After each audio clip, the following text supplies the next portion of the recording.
ça c'est du chou-fleur, c'est un légume de saison.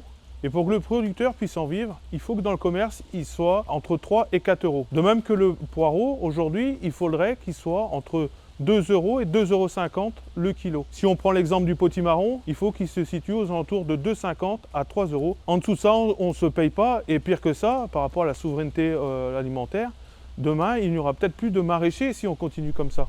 Donc, du coup, là, on est dans une parcelle de chou-fleur. Et pour couper le chou, il faut déjà déterminer si le calibre est bon pour couper le chou.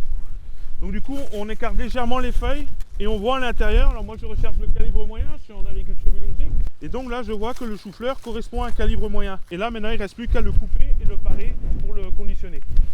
Donc là, dans la remorque, là, j'ai un stagiaire là, qui a démarré cette semaine. Autrement, c'est mon fils qui est là avec ma femme qui conditionne. Et donc, il a l'intention de s'installer là en 2027. Le chantier de chou-fleur, c'est une remorque qu'on a remplie d'emballage au préalable. Et ensuite, on a un tapis de récolte. En chou-fleur, on a 3 calibres. On a le petit, le moyen et le gros. La personne qui conditionne le chou-fleur calibre en même temps et paletise le produit. Et aussi met le ticket de traçabilité pour pouvoir tracer le produit jusqu'au bout de la scène. On a besoin de main-d'œuvre pour récolter, pour implanter, récolter et faire les travaux d'entretien de culture. Beaucoup de choses sont manuelles. La main-d'œuvre est un des gros postes. Globalement, un légume frais, c'est à peu près, en moyenne, c'est à peu près 40% du coût de production. Ce qu'on remarque depuis le Covid, c'est que nos charges ont augmenté au niveau de l'exploitation de 25%. 30% d'augmentation sur le matériel agricole, c'est-à-dire tout ce qui est tracteur, remorque, bineuse, etc. On a une augmentation de main-d'œuvre de 11 à 15% aussi depuis le Covid. C'est comme là, au mois de décembre, je coupais du chou-fleur, le SMIC a augmenté au mois de janvier. Donc j'ai encore une charge qui a augmenté depuis. Il y a aussi la logistique qui a pris 20% depuis le Covid aussi. Et tout ce qui est énergie, 5%. Et aussi, sans compter l'emballage, parce que nos légumes vont dans un emballage qui a pris entre 15 et 20% d'augmentation.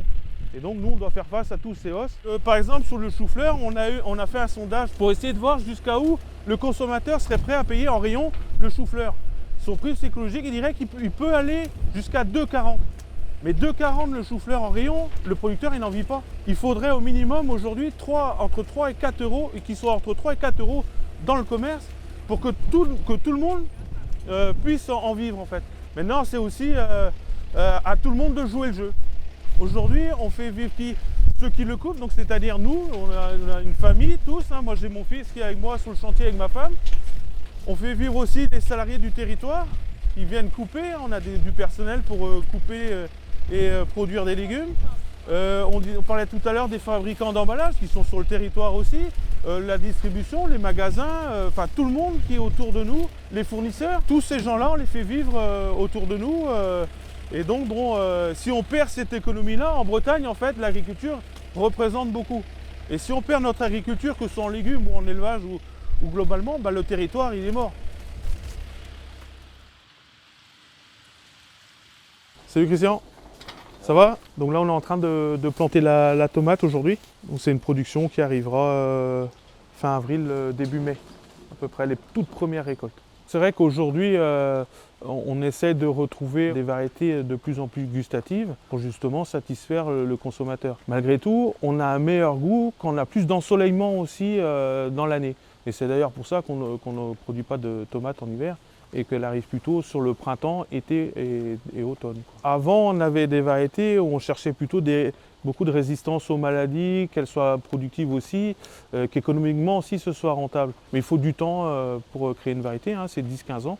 Donc il faut le temps autant pour faire évoluer les choses, sans perdre non plus tout ce qui est résistance aux maladies et qualité visuelle du fruit. Parce que l'achat, il se fait malgré tout sur la qualité visuelle d'un fruit ou d'un légume.